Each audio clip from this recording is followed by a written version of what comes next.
To introduce Jen Springer, Chief Counsel at SEIU Local 888, and my colleague, Jen. Thanks. Good morning.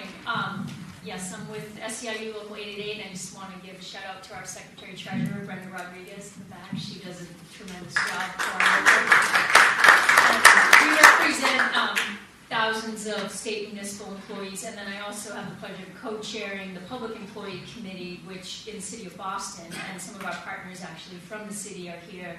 And that's been a collaboration since 2011, where 36 unions in the city have been sitting down and wrestling with these issues that you've heard touched on today. And we're proud of that collaboration, but there's no doubt that there are real challenges from this law, and we'll get into it in more detail in the breakout session. But I couldn't agree more with Dolores and with John that we really need to get away from the small conversation about just shifting costs on to the backs of employees and really get into the deeper, more complex conversation about how can we be partners in trying to control costs and do what we can.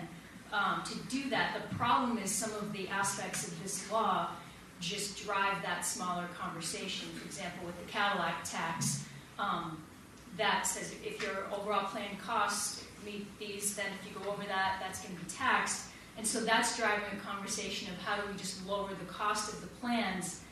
But the conversation has become about then that's through co-pays and deductibles, not through any other type of creative solutions. And even if employees are willing to pay more of the contribution share, for example, that doesn't help with the Cadillac Tax. So that's why we're being, right now we're already facing a negotiation. Well, we've got to make the phrase that John Berger, skinny these plans down or hollow them out. And that, I don't think, should have been the goal of this health reform, was to make, people might think that we in the public sector have been driving Cadillacs for too long. We think everyone should be driving Cadillacs, or actually whatever the version of that is today. It's a Chevy. Yeah, I guess. So things like the way the Cadillac tax is, and then even if you want to have high co-pays and deductibles, and then take care of the lower paid employees through reimbursements, you can't do that because that's added on to the cost of the plan and then puts you back up over the Cadillac tax. So we really are in a conundrum of how to deal with this, and the only answer is to really have a broader conversation about other ways to squeeze the savings out of the system, out of the healthcare system, out of the insurers. And I know my friends in Blue Cross that are here doing tremendous work in trying to control costs out there.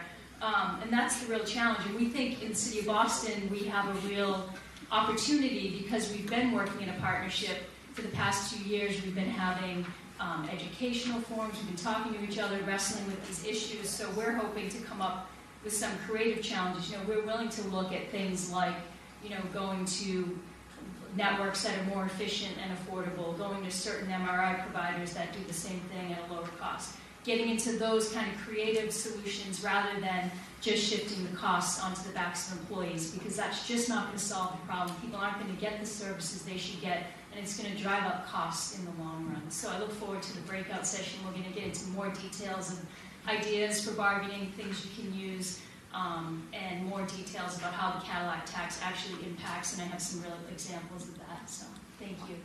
Good advertisement. Good advertisement for the public service, public sector work breakout session.